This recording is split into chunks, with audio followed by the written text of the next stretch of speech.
Today we are diving into 50 powerful Bible verses from Genesis 8:1 to 9:23. Scriptures filled with hope, restoration, and God's everlasting promises. Have you ever wondered how God brings renewal and new beginnings after life's toughest storms? Or what His promises truly mean for our lives today? Open your heart and join us as we carefully explore these inspiring and life-changing words from the King James Version, KJV. Genesis 8:1 to 9:23, KJV.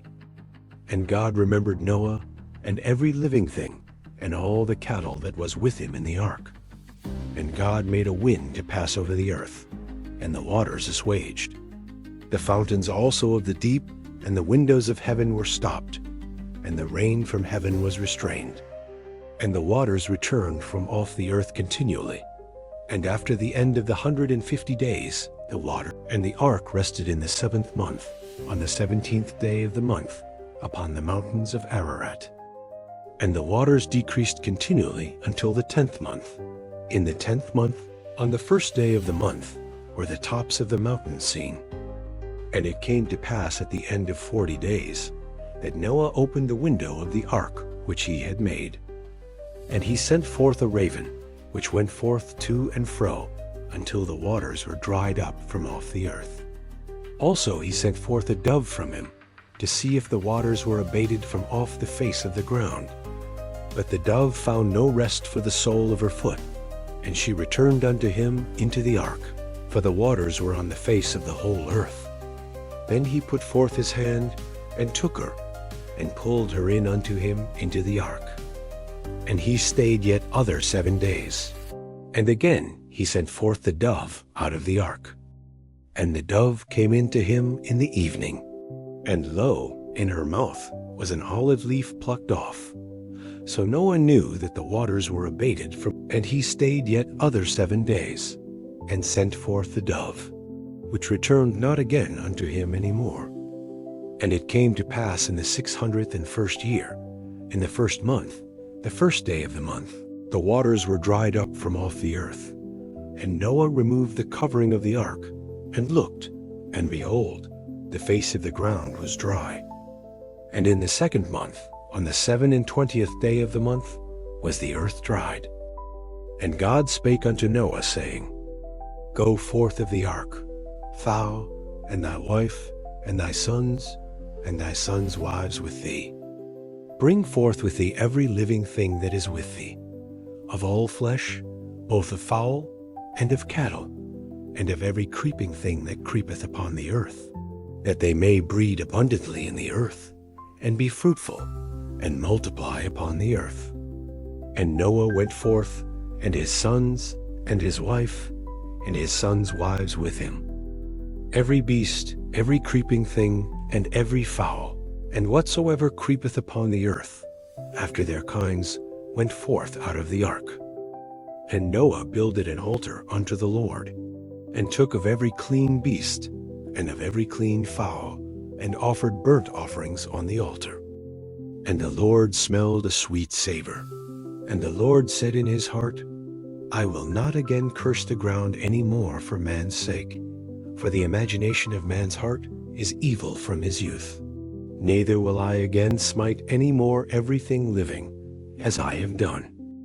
While the earth remaineth, seed time and harvest, and cold and heat, and summer and winter, and day and night shall not cease. And God blessed Noah and his sons, and said unto them, Be fruitful, and multiply, and replenish the earth. And the fear of you and the dread of you shall be upon every beast of the earth, and upon every fowl of the air, upon all that moveth upon the earth, and upon all the fishes of the sea. Into your hand are they delivered. Every moving thing that liveth shall be meat for you. Even as the green herb have I given you all things. But flesh with the life thereof, which is the blood thereof, shall ye not eat. And surely your blood of your lives will I require.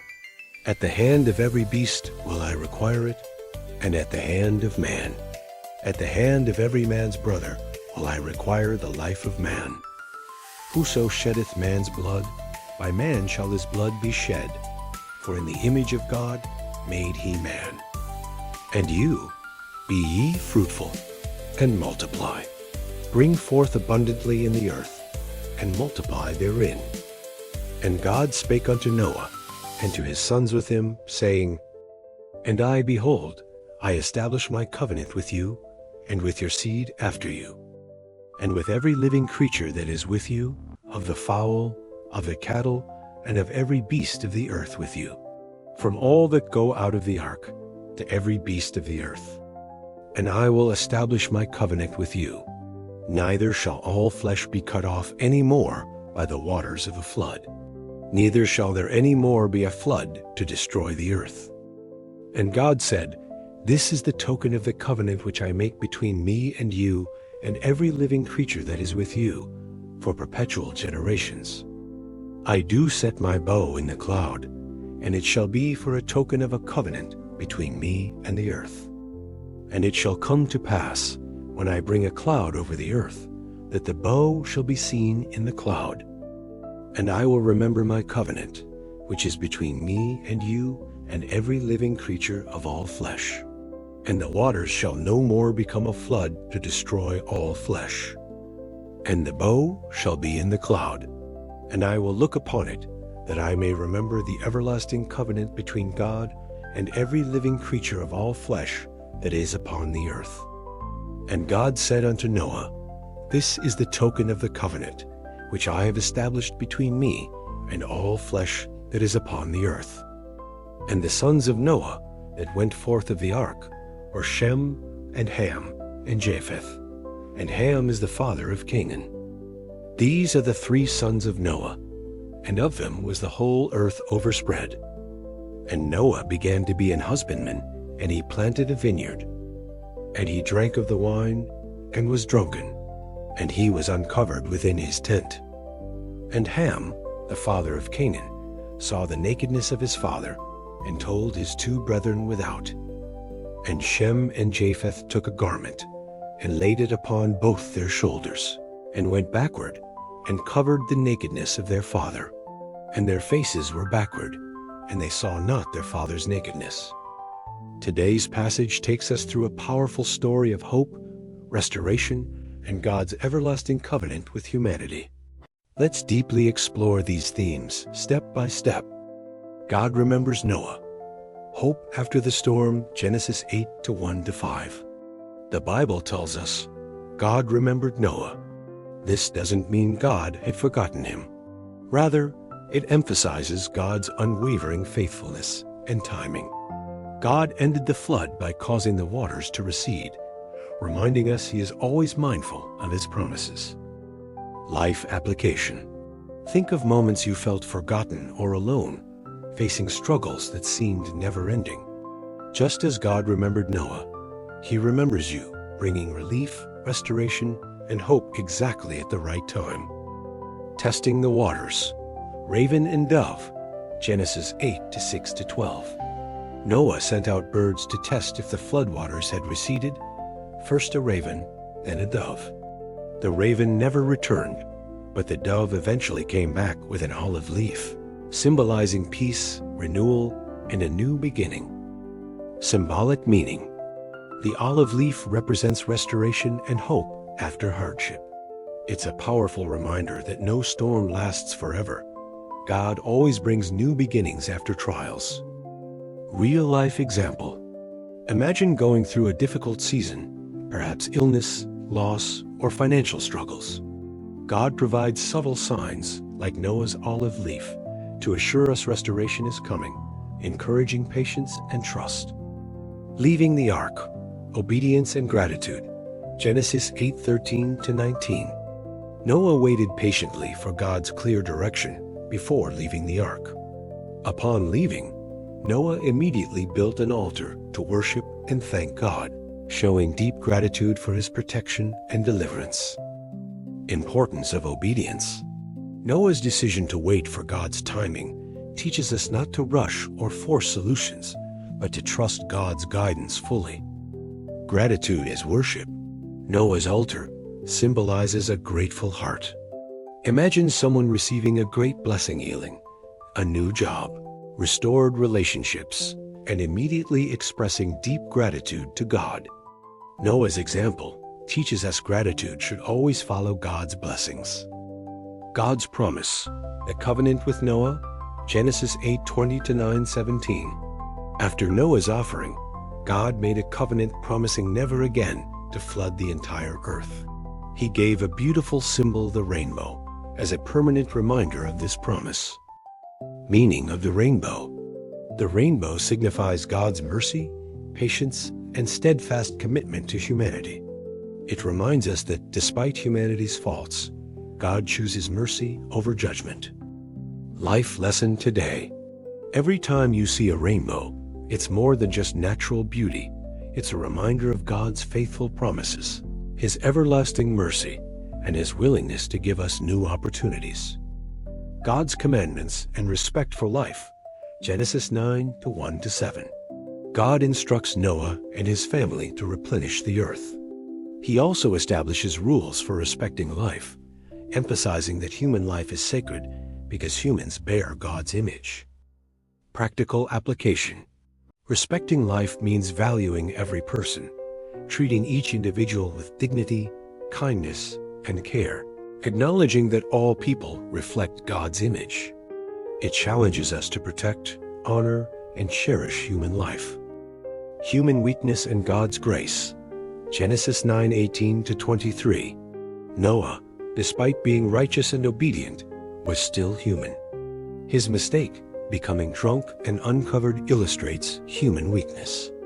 Yet, God continued His faithful relationship with Noah's family, emphasizing grace even in our shortcomings.